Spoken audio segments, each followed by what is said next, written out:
The Africa Eco Race is a race like no other. The aficionados of the Paris-Dakar of Thierry Sabine's era see this as his legacy. And for the fourth year in a row, the scrutineering took place in Menton, in the south of France. As always, the crowds flocked in to view the desert vehicles being prepped and to get a feel for Africa. This race really gets into your soul and under your skin. It'll make you sweat, but the rewards are worth it.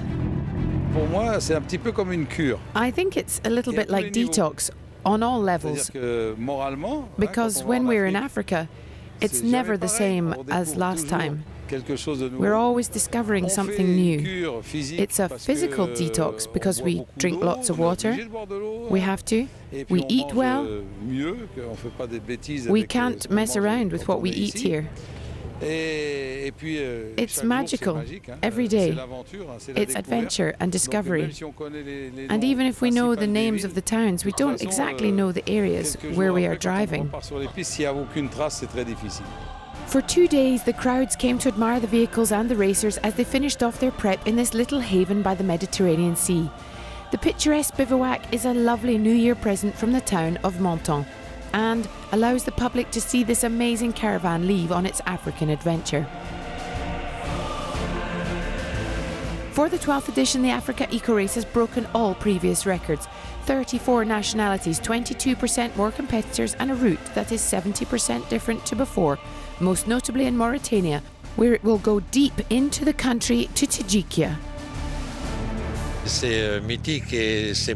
It's legendary and magical all at once. Tajikia is one of the greatest destinations of the Dakars of old. That's where it all happened. 1 year, practically the whole rally got stuck there. It's magical. We're taking it easy because we don't want everyone to get stuck. But it won't be easy. On to the bike category, and there are a record number this year, 75 of them. Amongst the favourites this year for the Monaco Dakar is last year's winner, Alessandro Botturi, who is raring to get back to the sands of Africa. I'm really happy to be at the Africa Eco Race again. Africa is Africa, the real Africa. Sometimes we have to look for significant things, but here it's different. This year, there's a big increase in the number of participants. There are lots of high-quality riders, and that's great. And let's not forget the rock-hard heroes of the rally, those on 2 wheels with no assistance at all. The men and women who take on the deserts with only 2 trunks full of spares and a tent are known this year as the Motul Extreme Riders. It's really in the spirit of rally raids to see how they evolve as riders. The ultimate goal is to get to Dakar and to battle it out amongst themselves. They have 2 trunks in which they can carry their tools and spare parts. The wheels are carried by the truck. They're allowed 2 full wheels, a bag and a tent. They're really on a solo adventure. There's a huge interest in this category, so along with Motul, we created a dedicated category called the Motul Extreme Rider. We're putting the spotlight on them, their own classification, their own trophy. We really want to see this category grow. In the car category this year, there is a real Africa enthusiast with his eyes on the prize. In his 9th Africa Eco Race, Yves Fremont, the lawyer from Lyon, has a good chance of being on the top step of the podium this year. Last year we lost out on 2nd place due to technical issues, 3 stages from the finish. It just shows nothing is certain in rally raids and anything can happen. So yes, we're aiming for the podium because we think we can make it. But we'll see. An extraordinary edition for many reasons, not least because French TV presenter Alexandre Deban is in the SSV category. Jean-Louis Schlesser, René Mej, des légendes vivantes. Jean-Louis Schlesser, René Mej, living legends. You only need to see their names in the organising committee to know which rally is going from strength to strength. There are more and more people who are disappointed with other rallies, who come here to see what made the rallies of 40 years ago so full of glory and fame. Lots of them. Alexandre Deban is in the SSV category up against around 20 others, chasing Rudy Roxeland's crown from 2019. And lastly, in the truck category, how can we not mention Miklos Kovac? Undoubtedly one of the personalities of the rally, the Hungarian driver is back at the wheel of his desert behemoth, number 420, a favourite to win and repeat his 2010 victory. I'm really happy to be back here again. I'm grateful that people believe in me so much, not just here but also in Hungary. They push me hard because they believe I can be on the podium.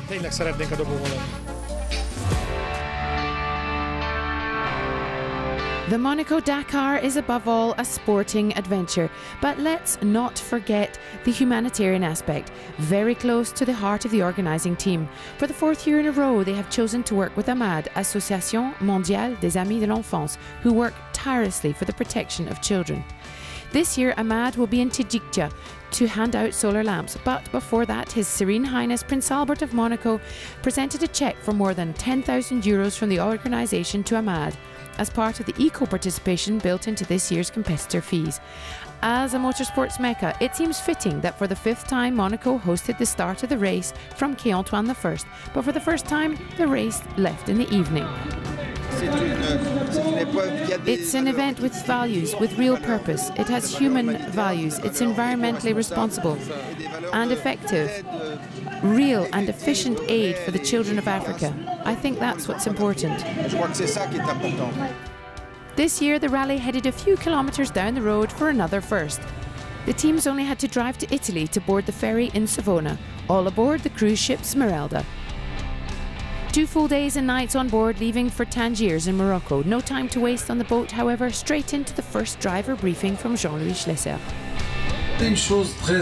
The most important thing is that if you find someone panicking or broken down, whether it's a bike, an SSV, a car or a truck, if you stop to help someone, you have to. Your time will be given back to you.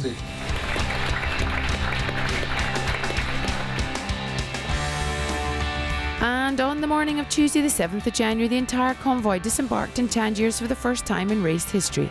Sitting in the Strait of Gibraltar, the port occupies a prime position at the crossroads of major shipping routes between Asia, Europe, Africa and the Americas. Tangemed is the gateway to Africa. It's the gateway for goods and for people. We have ultra-modern infrastructure. Its handling capacity makes it the first container port in Africa and the highest capacity port in the Mediterranean. A first visit to this particular port, but the Moroccan hospitality was as warm as ever, and clearing customs could not have been easier. Last chance to take a breath, and it was off for 6,000 kilometres of hard racing, of which 4,000 are timed.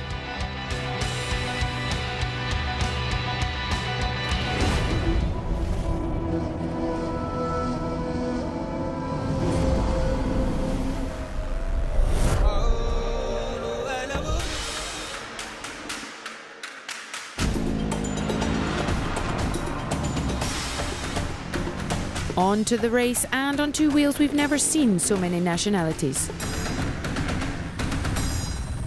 For example, Mami Masuda from Japan, who impressed with her fighting spirit, her courage and her ever-present smile. The mother of 4 and Japanese former motocross champion spent a whole night in the dunes of Shigaga, but managed to rejoin the rally and finish the race. Nicola Duto also made it to Lac Rose. On board his KTM, the Italian rider feels free. He forgets it all, especially his paralysis and his wheelchair. Nothing can stop the Italian, who turned 50 during the rally. Not the sands, not the dunes, and certainly not the life-changing accident he had in March 2010. Here he's on the Africa Eco Race for the first time on a specially adapted bike and racing with 2 ghost riders, as they are known, one in front and one behind. If one of us has to stop with a problem, we solve it together. We're like the 3 musketeers, all for one and one for all. Nicola Duto crossed the line in Dakar in 47th place. Respect. Respect also due to this young man. At 18 years old, the Pole, Konrad Dabrowski, son of the legendary Marek, lit up the African trails. This talented, charming and modest young biker learned the ropes at lightning speed and finished his first rally in 8th place.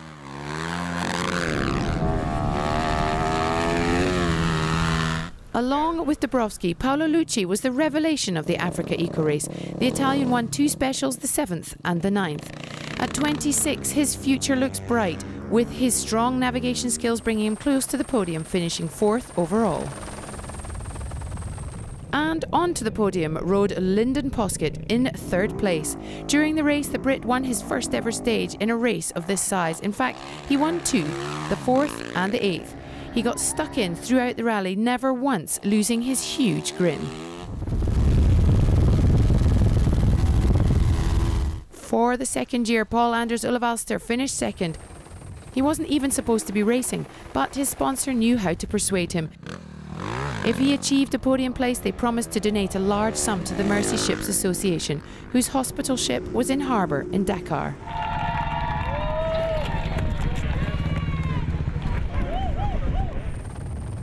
And it was a 2nd consecutive victory for Alessandro Botturi. The Italian won 3 stage victories throughout the race, all in Morocco. The sheer pleasure was clear for all to see seconds after crossing the line. This year, the race was much more difficult, much harder, because in Mauritania there was a lot of wind. We couldn't see anything, and the stages were very, very complicated and difficult. I'm happy. In the final GC, Alessandro Botturi wins his 2nd title with a mere 3 minutes and 59 seconds ahead of Paul-Anders Ulevalster. Poskett was 3rd ahead of Paolo Lucci. The 18-year-old Konrad Dabrowski was 8th.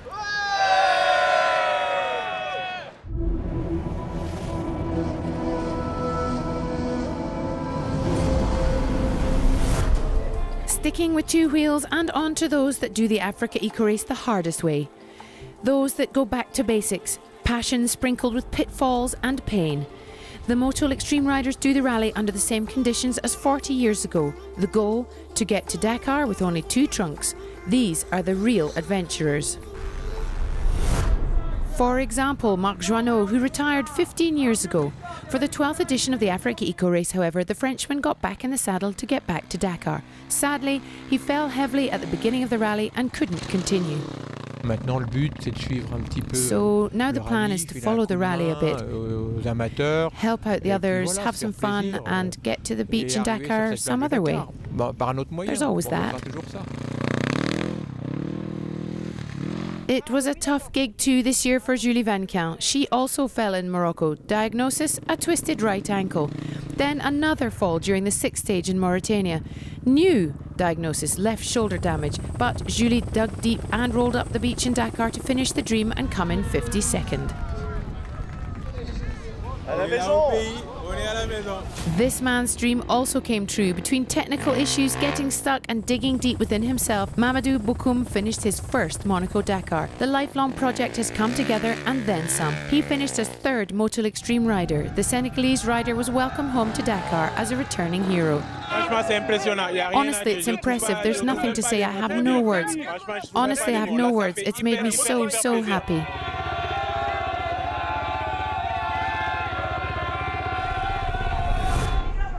This man is an old hand at the Africa Eco Race and taking on the challenge in the spirit of the Dakars of old, alone with no help. After leading for much of the race, Anders Berglund of Sweden finished 2nd. 30 minutes behind Amaury Baratin. For this circuit speed racing expert, doing Malmoto was a life choice. There's just no other way to do it. So winning the Monaco Dakar this way made it even more special. I couldn't imagine it any other way. I want to be responsible for the A to Z of my results or my lack of results. Then if something goes wrong, I only have myself to blame. When it works, I want it to be for me. It was the only goal when I left, but very quickly I wanted to win the Malmoto. I managed both goals. Perfect. And in the GC for the Motul Extreme rider, victory for Amaury Baratin ahead of the Swede Anders Berglund. Hats off to the Senegalese rider Mamadou Bokoum, who finished 3rd and with a hero's welcome in his hometown of Dakar.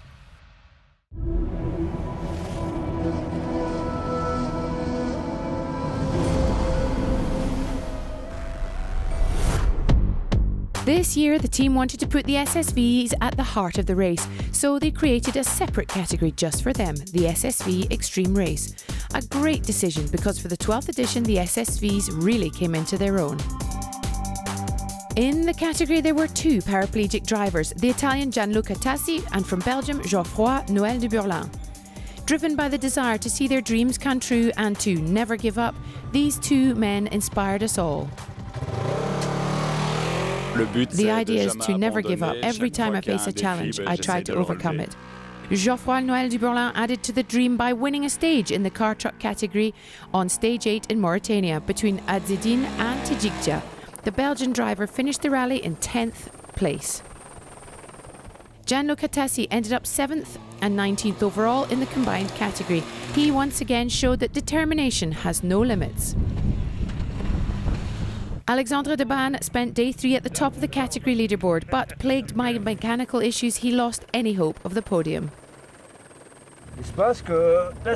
And the dark days continue. We broke a wishbone. We've driven 100 kilometers like this, it's annoying. Every time we're in front, we're driving well, we end up with a problem. After a series of problems, Alexandre Deban finished 14th in the SSV category. For some, getting to Dakar is about going home, and when that's the case, it gives you extra motivation. The Senegalese driver, Camille Rall, found that out in the 5th stage, taking 2nd place that day. It was such a pleasure. Thank you, Jean-Louis. He got us driving so fast. We had to really concentrate on the course.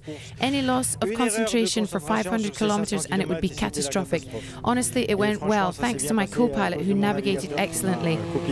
It went really well. We are really happy. Camille Rall and Thierry Sanchez finished 17th in the GC. Onto the podium, and two men really shone this year. Two drivers from Team Ideo. 3 victories in a row in the sands of Mauritania helped to put Patrice Etienne into 2nd place, as well as winning the category outright on the stage from Idini to Tivrit. A fantastic performance for Team 266. Patrice Etienne was 2nd in the category, more than an hour and 40 minutes behind Benoît Fretin, the fastest of them all. His success was largely due to winning 4 stages in Morocco and staying consistent throughout Mauritania. For Fretin, doing the Africa Eco Race in an SSV is a must. Oh yeah, it's great. Quality, price, fun in the dunes. Everyone is amazed. But we can't take all the credit. We have a car made for it. It's the ideal toy for this kind of race. Benoît Fretin won the SSV Extreme driver and was 4th overall in the GC. He finished 1 hour 42 minutes ahead of his Ideo teammate Patrice Etienne. Loïc Frebourg was 3rd and Camille Rall 6th.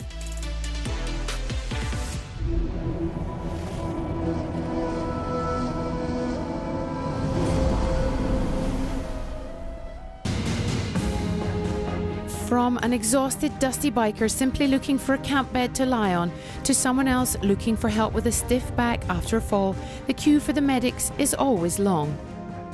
The competitors come for small cuts and sizable fatigue. Without this team, the rally couldn't go ahead. They have the competitors' confidence and they are passionate about the adventure. What draws a doctor to the desert is adventure, a change of scenery, and to try and do what we do in France, and to take it to other countries a little more wild and rustic. But above all, they are here to check on everyone's health, that of those who are working and, most importantly, that of the competitors. Most of the doctors here are A&E specialists. They're used to working outside a hospital environment. And what interests us about the desert is working in out-of-the-ordinary conditions. Are we the St. Bernards of the desert? Perhaps. It's a nice image. On the Africa Eco Race, there are 17 in the medical team, 7 A&E doctors, 7 nurses, 2 osteopaths and a physio.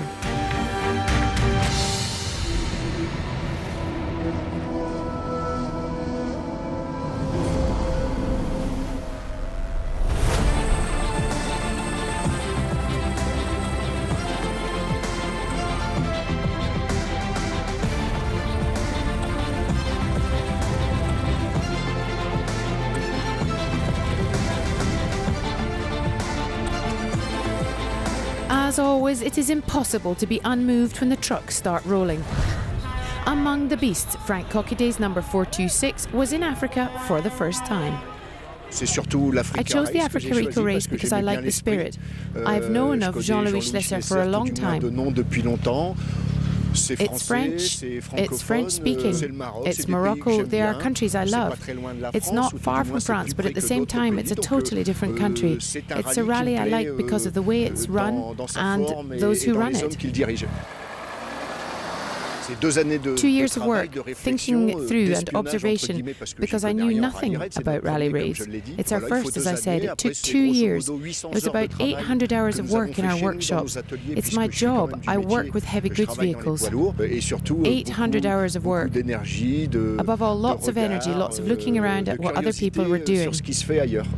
Sadly, no luck for Frank Coquidé. In Morocco, he broke 2 shock absorbers in the cab and had to abandon. But he showed up a few days later in Dakar to congratulate all the finishers.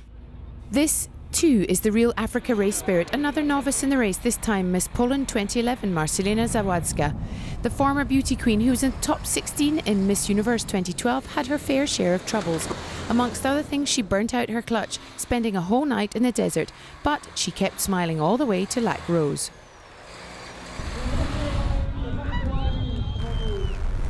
Igor Bowens was one of the favourites. He was even at the top of the GC for 3 days in a row. It was all systems go at the beginning of the rally. I drove full tilt for 3 hours at 150 kilometres an hour. I didn't get a puncture. There's a lot of luck involved in these stages too. We saw absolutely no one. But the Belgian hit some bad luck in the dunes of Mauritania and saw his hopes of victory disappear. He finished 7th truck and 23rd overall.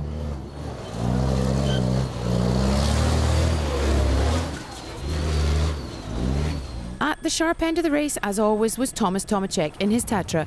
3-time winner of the race in a team, the Czech would have liked to go into the history books as the first solo driver to win a rally raid. No luck this time, but no doubt he'll be back to try again after finishing 3rd. Bravo. Bravo also to Karoli Fazekas, under the radar for most of the rally, but consistent throughout, earning him 2nd truck and 3rd in the GC. Right behind his compatriot Miklos Kovac, the Hungarian was the most consistent and took advantage of Igor Bowens' misfortune. Kovac took his 2nd win in the truck category after his victory in 2010. It's amazing to be here. I looked after the truck, especially in the last stage. It's difficult to describe how it feels. I can't compare it to anything else. It's my 2nd Africa Eco Race victory. I'm really happy. It's incredible.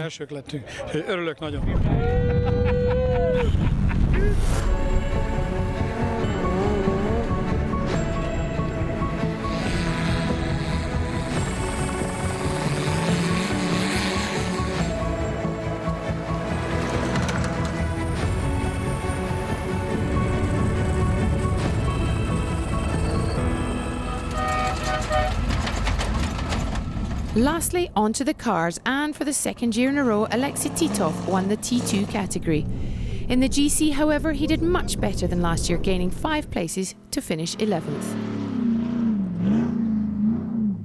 Some were here to vie for the podium, others simply to make the most of the experience and get to Dakar. This was exactly the case for Jackie Lechleiter and Francis Lapp. Only happiness, and also it's authentic. It's not like other races. It's really friendly here. It's exactly what we were looking for. It's the Dakar of old, with people helping each other. The atmosphere, it's not just money that counts.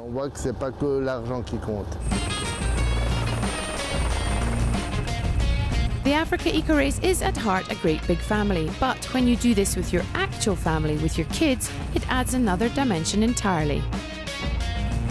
Yes, it's a privilege. We don't often have the chance to share a passion and to do this kind of race together.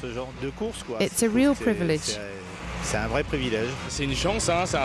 an opportunity, it's a privilege. Not everyone gets to compete with family. My dad and I are lucky we get on and drive well together. It's true that it's always very special. You have to understand, though, that when we're in the car, it's not really a father-son relationship. That all goes, especially when we're in trouble. It can be great and it can also be really strained.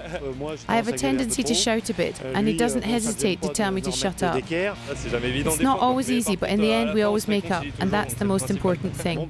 It makes us really close because we share great experiences.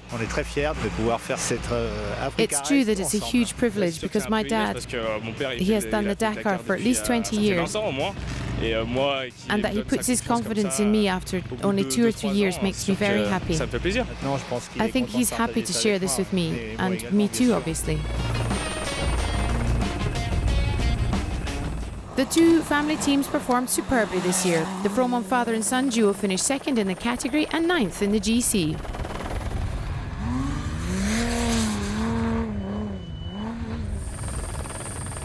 Just behind, guess who? The Martins. Lucas took the wheel for the last stage in Dakar with his dad by his side. A well-earned treat after 12 days of hard racing. Patrick Martin writes his name into the history of the race, won 6 times by none other than Jean-Louis Schlesser. We are very proud because Jean-Louis is one of the greats in rally raid. So, yes, we are delighted to have this trophy for the mantelpiece, where we can look at it. It was a fantastic adventure and we are obviously delighted to have won. The final GC for the car truck category is as follows. Patrick and Lucas Martin take the victory in a total time of 49 hours, 15 minutes and 11 seconds for 4,000 kilometres of timed desert stages. In the top 10 we find 5 trucks, 3 SSVs and 2 cars.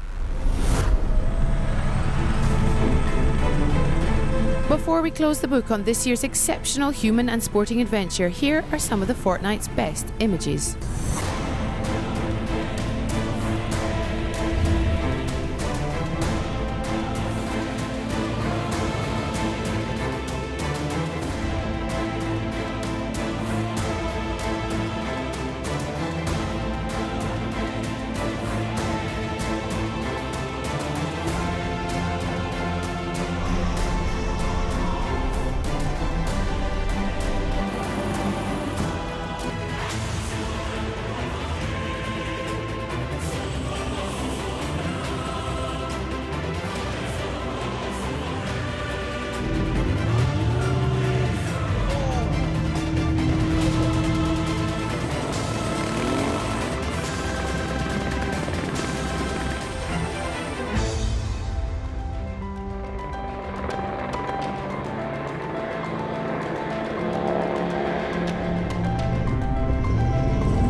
That's all for the 12th edition of the Africa Eco Race. We'll see you next year for the 13th edition of the biggest African rally raid.